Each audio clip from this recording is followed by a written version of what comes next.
Assalamualaikum warahmatullahi wabarakatuh. Selamat siang kepada Bapak dosen mata kuliah Pendidikan Agama Islam, Bapak Ari Aprijal dan teman-teman sekalian. Perkenalkan, nama saya Erin Nur Aini dari kelompok 11 beserta teman-teman saya ada Devira, Yudaningsih, dan Santi Febrianti yang akan mempresentasikan mengenai Islam dan kebangsaan. Selanjutnya saya Devira, saya akan menjelaskan cinta tanah air. Setiap warga negara Indonesia yang beragama Islam harus mencintai tanah air sebagai ruang hidup dalam menjalankan kehidupan yang selalu mendapatkan ancaman baik dalam negeri maupun luar negeri.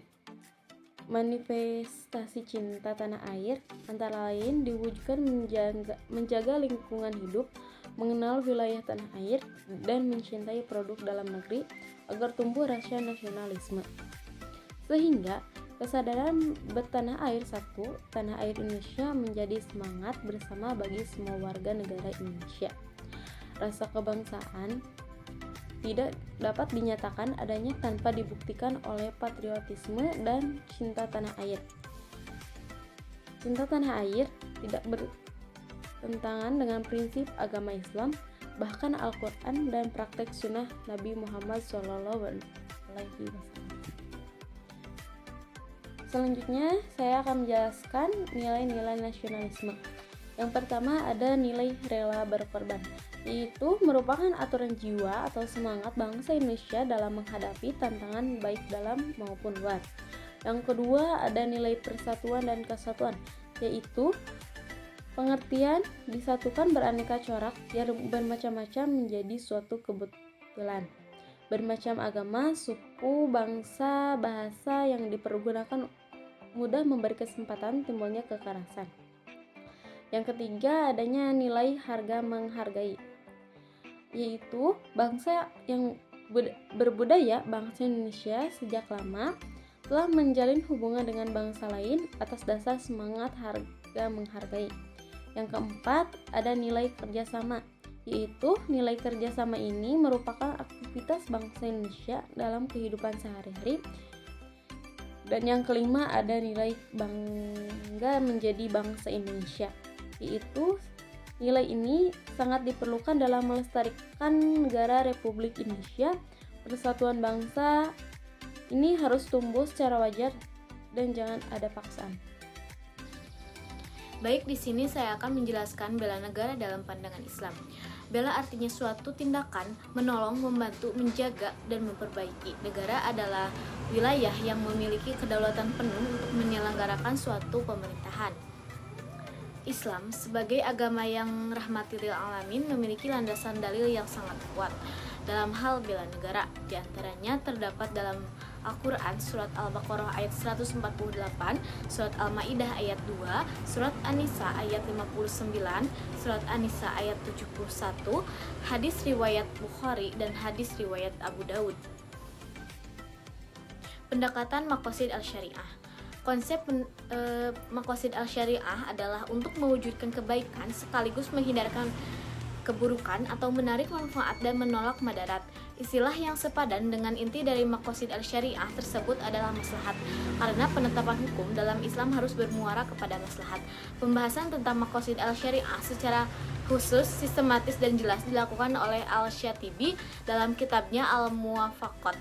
Ia secara tegas mengatakan bahwa tujuan utama Allah menetapkan hukum-hukumnya adalah untuk terwujudnya maslahat hidup manusia, baik di dunia maupun di akhirat.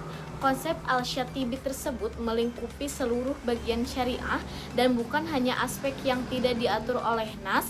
Sesuai dengan pernyataan Al-Ghazali, Al-Syatibi merangkum bahwa tujuan Allah menurunkan syariah adalah mewujudkan maslahat. Kegiatan bela negara bagi mahasiswa. Untuk yang pertama, membina diri menjadi pribadi yang mulia dengan kegiatan yang bermanfaat. Yang kedua, senantiasa melaksanakan amanah.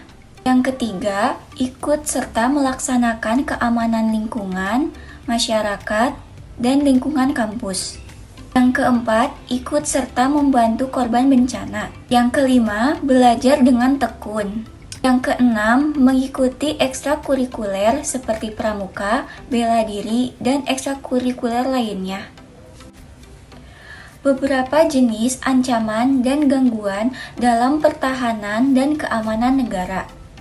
Yang pertama, kenakalan remaja dan aksi kekerasan yang berbau sara.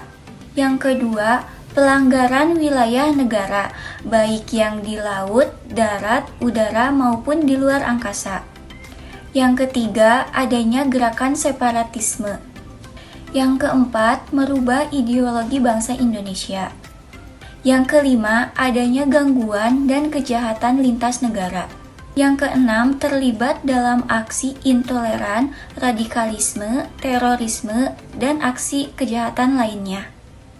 Baik, terima kasih kepada teman-teman saya yang telah menyampaikan materi dengan sangat baik. Di sini saya akan menyimpulkan bahwa Islam dan kebangsaan adalah keterkaitan yang penting dalam kehidupan banyak orang muslim. Islam memberikan nilai-nilai moral dan etika yang membentuk dasar untuk partisipasi aktif dalam kehidupan kebangsaan. Kemudian, kebangsaan memberikan identitas dan keterikatan yang memungkinkan orang muslim untuk berkontribusi dalam pembangunan dan kemajuan negara mereka. Dalam harmoni yang baik, Islam dan kebangsaan dapat saling melengkapi, menciptakan masyarakat yang adil, inklusif, dan berdaya saing di tingkat lokal maupun nasional.